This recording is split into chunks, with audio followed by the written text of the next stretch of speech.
वालेकुम डॉक्टर साहबा। वालेकुम सलाम। डॉक्टर साहबा, ये हमारे एक पेशेंट आए हैं, इनको आपने चेक करना है। कल से बुखार है, इनको चेक करें आप। बुखार है इसको। नाम क्या आपका? सहला। जोर से बोलो। उनकी बात से बोलो ना। सहला। उनकी बात से। इधर नहीं उनकी तो बोला। पीछे तो। पलक तो। इधर बात करता हूँ। मैं तो आई ना आपको लिख के देता हूँ। चेक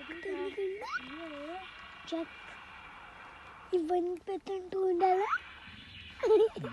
बताओ आपको परहेज किस चीज़ से करनी है इनकी? परहेज किस चीज़ से करनी है? चावल छोड़ के, ठंडी पानी, ठंडी कोई चीज़ हो वो छोड़ के, और बस। और ये इंजेक्शन लगा गया इनको? 2-3 दिन बाद।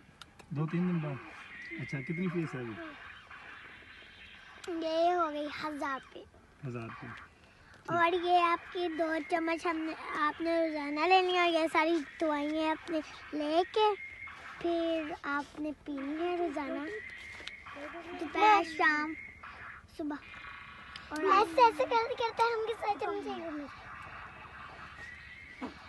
ये क्या नहीं, ये आपकी चमचा नहीं गुम होंगी, आपकी काइडें उड़ेंगी उड़ेंगी, आसमान में उड़ेंगी। समझ आई मैडम जी? ये बुखार कल तक आपका सही हो जाएगा, फिर परसों टीका लगना। समझ आई? ये लो पर्ची साथ में ले जाओ।